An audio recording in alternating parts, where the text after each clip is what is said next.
mengangkat kisah misteri, ironis, dan tragis dari berbagai belahan dunia.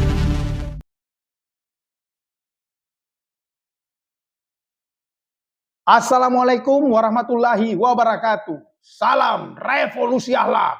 Kembali bersama saya Deng Iwan dalam Kisah Gelap. Kali ini kita akan mengangkat kisah gelap yang ironis dan tragis warga negeri ini dalam memperjuangkan keadilan. Para pelaku kezoliman bak pahlawan mendapat apresiasi. Sementara korban dan keluarga korban tak kunjung mendapatkan keadilan. Para pejuang keadilan pun dikerangkeng dan dianggap musuh. Fenomena itu membuat Imam Besar Habib Rizik Syihab atau IBHRS geram dan mengajak seluruh umat Islam untuk bersatu melawan kezoliman. Mau tahu seperti apa seruan perlawanan dari Imam Besar Habib Rizik Syihab? Mari kita saksikan tayangan berikut ini.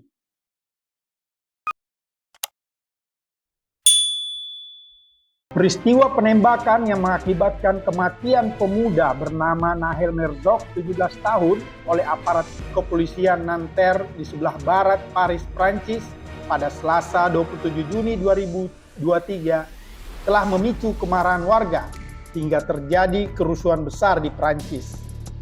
Jauh sebelumnya, kerusuhan massal juga terjadi di Amerika Serikat yang dipicu tewasnya seorang pria bernama George Floyd, 46 tahun, oleh polisi Minnesota pada 25 Mei 2020. Korban tewas akibat ulah polisi brutal yang menekan lehernya menggunakan lutut, sehingga George kesakitan dan tak bisa bernafas hingga tewas. Setelah massa marah dan berunjuk rasa hingga terjadi kerusuhan, polisi pembunuh George pun divonis 40 tahun penjara. Nah, bagaimana dengan kasus kematian 6 Laskar Front Pembela Islam atau FPI, masing-masing Ahmad Sofyan alias Ambon 26 tahun, Faiz Ahmad Syukur 22 tahun, Andi Oktiawan 33 tahun, Muhammad Reza 20 tahun, Lutfi Hakim 24 tahun, dan Muhammad Suci Kadafi 21 tahun. Hingga kini tak satu pun orang yang diduga pelaku kasus yang dikenal dengan kilometer 50 pada Desember 2020 lalu itu dijerat hukum.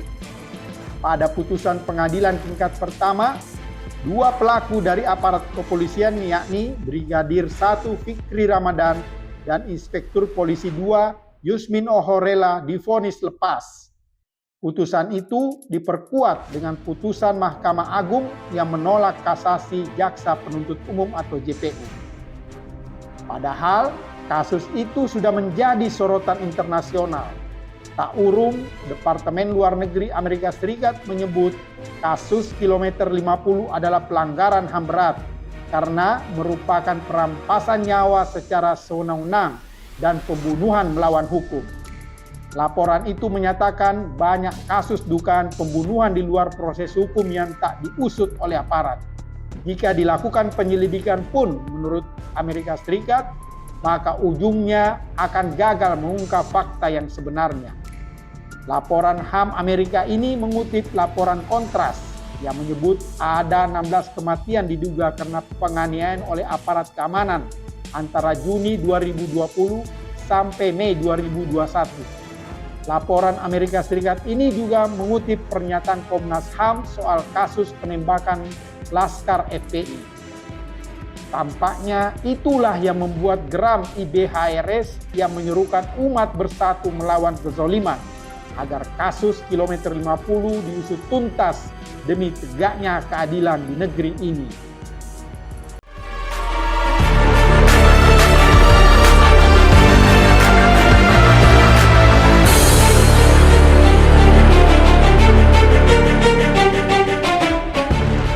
Dulu di Amerika Serikat, polisi nangkep satu orang. Cara nangkepnya dengan meletakkan lututnya di lehernya. Sampai yang ditangkap nggak bisa napas, meninggal dunia. Satu negeri ngamuk, saudara. Polisi satu negeri diuber-uber. Sampai polisi se-Amerika minta maaf kepada rakyat. Artinya apa? Walaupun di Amerika itu mereka berbeda-beda partai, berbeda-beda golongan, tapi dalam soal melawan kezaliman mereka satu suara. Walaupun partainya beda. Saudara, sampai polisinya semua minta maaf ya, Pak. Secara terbuka minta maafnya. Minta maafnya semua polisi keluar dari kantornya, kemudian duduk dengan lututnya minta maaf kepada rakyat ya, Pak.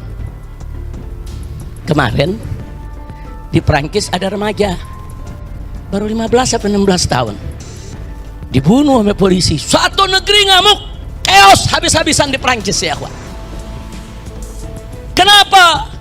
Prancis mereka berbeda-beda agama, berbeda-beda ras, berbeda-beda suku, berbeda-beda partai. Antara mereka enggak kompak.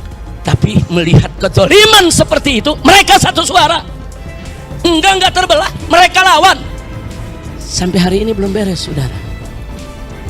Satu anak muda dibunuh di Indonesia. Ada 6 anak muda santri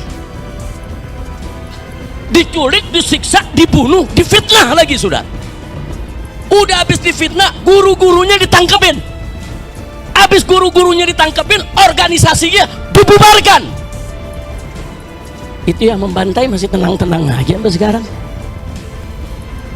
Naik pangkat lagi, dikasih jabatan.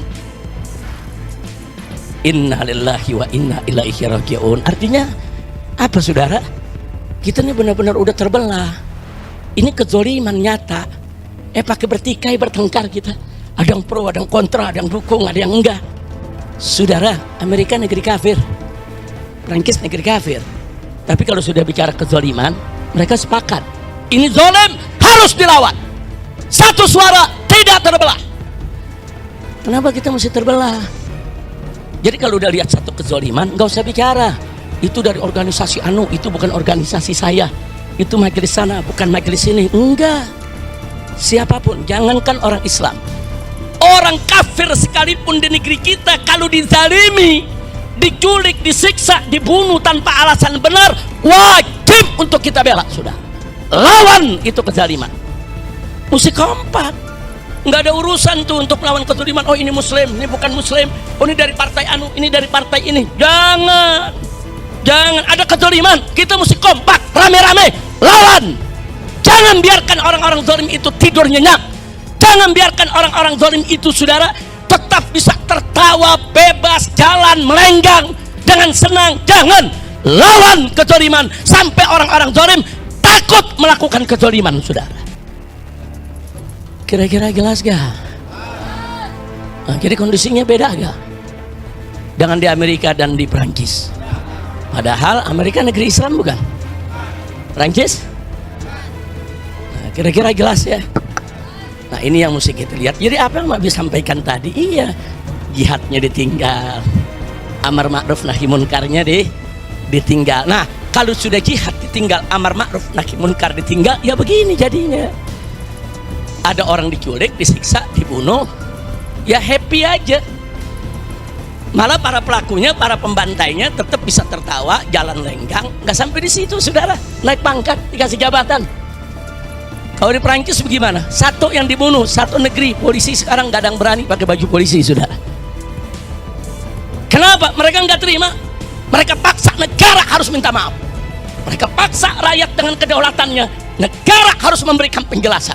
Negara harus tangkap itu oknum-oknum yang melakukan pembantaian dan berikan hukuman yang setimpal. Kalau itu tidak dilakukan, rakyat akan terus ramai di Prancis, saudara. Nah, jadi bukan tidak mungkin yang seperti ini akan terjadi di semua negeri. Manakala kezaliman sudah kelewat batas, saudara. Hati-hati, hati-hati, hati-hati. Kemarin umat masih diam, kemarin umat masih belum kompak. Hati-hati. Stop kezaliman-kezaliman seperti itu, karena kalau itu dilanjutkan bisa terjadi yang lebih dahsyat dari Amerika, lebih dahsyat daripada di Prancis, dan itu kita nggak mau terjadi. Nah, maka itu saya mau tanya semua, siap lawan kezaliman? Siap kompak melawan kezaliman? Siap tegakkan keadilan? Siap beramar ma'ruf nahi munkar? Takbir! Takbir! Semua. Demikianlah kisah gelap kali ini. Sampai bertemu dalam kisah gelap berikutnya. Wassalam.